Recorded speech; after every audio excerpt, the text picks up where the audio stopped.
Pennsylvania's first avian flu case of the year has been confirmed. Meanwhile, Pittsburgh is thinking about barring private entities from owning water and sewer systems. Counties benefit from their own health departments, according to new research. And a bust of one of history's most famous Philadelphians is going to auction.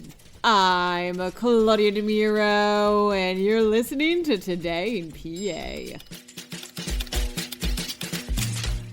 On Monday, the state agriculture department confirmed Pennsylvania's first positive case of the avian flu, reports PennLive. The first confirmed case in commercial poultry since February of last year, in fact. The positive sample was found in a 50,000 bird layer chicken flock on a commercial poultry farm in Lehigh County. The department has said that a joint state and federal task force is now carrying out a comprehensive response plan to keep the virus from spreading further. While the disease is considered to be highly infectious and potentially fatal to domestic birds such as chickens and geese, it presents a very low risk to human health. If anyone listening believes they've seen poultry that may be infected with the avian flu, please click on the corresponding podcast article link to find the contacts of the appropriate parties you should inform.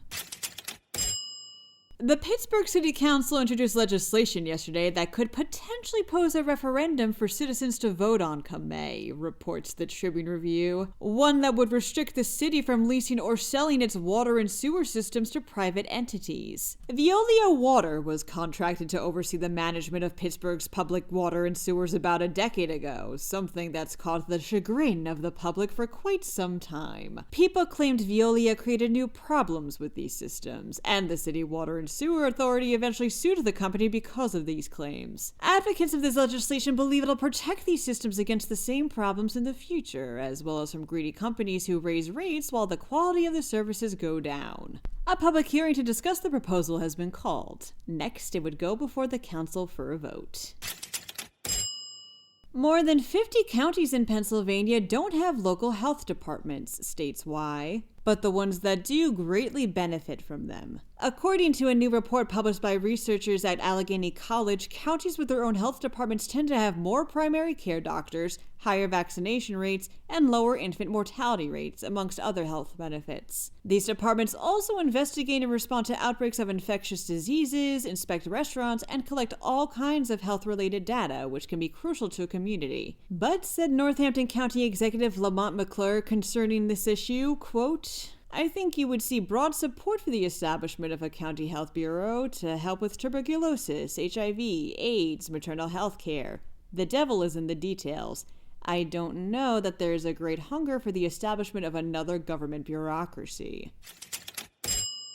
A bust of one of the most famous Philadelphians in history is going up for auction, says Philly Voice.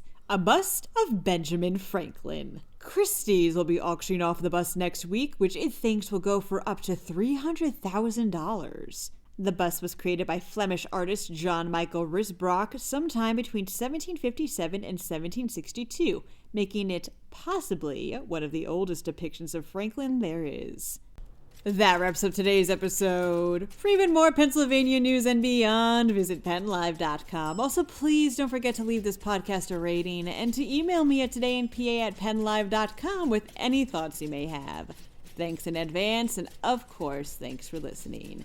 I'm Claudia Dimuro, and talk to you tomorrow during another episode of Today in PA.